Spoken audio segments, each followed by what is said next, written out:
কে জানতো, কারণ তাদের মতো গভীর বন্ধুত্ব আর কারো মধ্যে ছিল না। চড়ুইয়ের একটা ছোট ছানা ছিল, আর কাকেরও একটা ছানা ছিল।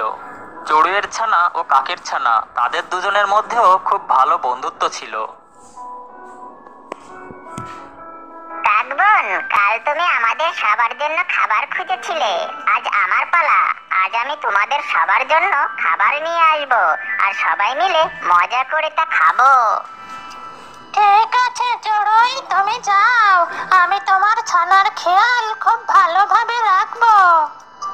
কাকের কথা শুনে চড়ুই খাবার খোঁজার উদ্দেশ্যে রওনা হলো। চড়ুই জঙ্গলের আশেপাশে খাবার খুঁজতে লাগলো, কিন্তু কোথাও সে খাবার দানা দেখতে পেল না।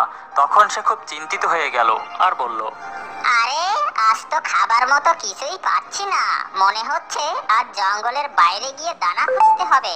এই জঙ্গলের কোথাও তো খাবার দানা মিলছে না। জঙ্গলের বাইরে যাই, আর সেখানে গিয়ে খাবারের সন্ধান করি, হতে পারে সেখানে আমার খাবার মিলবে। এমনটা ভেবে চড়ুই দিলে সে তোমাকে মেরে মেরে তোমার কাবাব বানাবে, তখন তুমি আমাকে দই দিতে পারবে না। চড়ুইয়ের কথা শুনে সাপ খুব ভয় পেয়ে গেল আর সেখান থেকে চলে গেল। তখন সেখানে চিলের বাবা চলে আসে, আর সাপকে সেখান থেকে ভয়ে চলে যেতে দেখে সে চড়ুইকে বলল, চড়ুই বোন, তোমাকে অনেক অনেক ধন্যবাদ, কারণ তুমি আমার ছানার জীবন বাঁচিয়েছো। আর তা না হলে তো এতক্ষণ সাপটা আমার ছানাকে খেয়েই নিত। আরে না না চিল ভাই, আমি যদি আজ তোমার ছোট ছানাকে না বাঁচাতাম তাহলে তো একটা মাছুম বাচ্চা মারা যেত। আরে আরে, তুমি তো খুব দয়ালু চড়ুই, তুমি আমাদের পাশের জঙ্গলে থাকো, তাই না? হ্যাঁ চিল ভাই, আমি সেই চড়ুই, আর আমার একটা ছোট ছানাও আছে। হ্যাঁ হ্যাঁ, আমি তোমার ছানাকেও দেখেছি, ও তো খুব সুন্দর। আচ্ছা চিল ভাই, আমি এখন যাচ্ছি।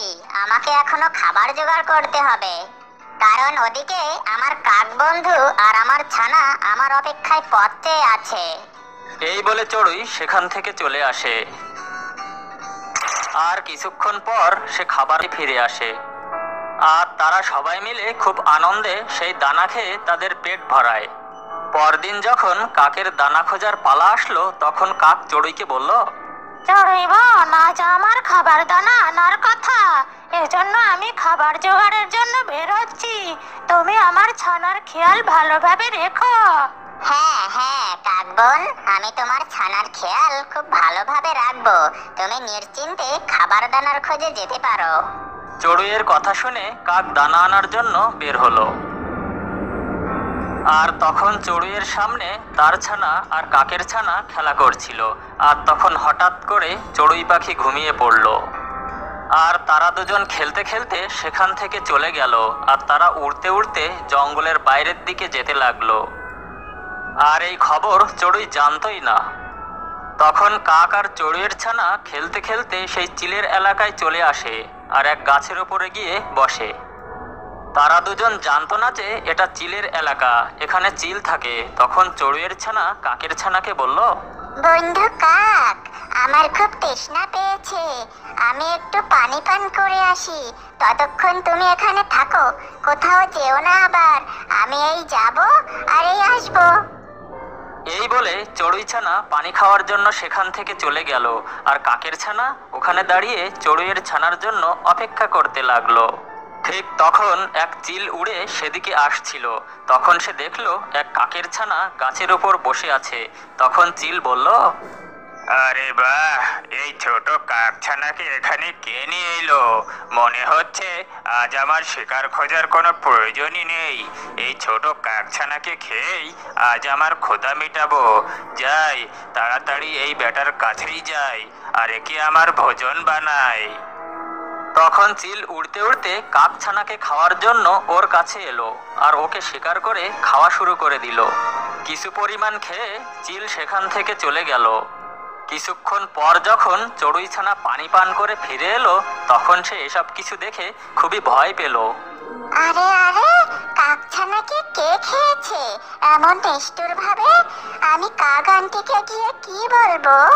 তখন চড়ুই ছানা দেখলো এক চিল সেখানে উড়ে বেড়াচ্ছে। তখন সে বুঝতে পারলো এই কাজ এই চিলই করেছে। মনে হয় এই চিলি কাকের ছানাকে খেয়ে নিয়েছে। আরে, আমি এখন কি করব? আমি কাক আন্টিকে গিয়ে কি বলবো? যাই, আমি এখন ঘরে ফিরে যাই। কিছু একটা বলতে তো হবেই কাক আন্টিকে।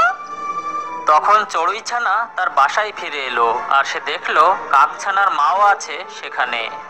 আরে আমার সোনা, তুমি কোথায় চলে গেছিলে?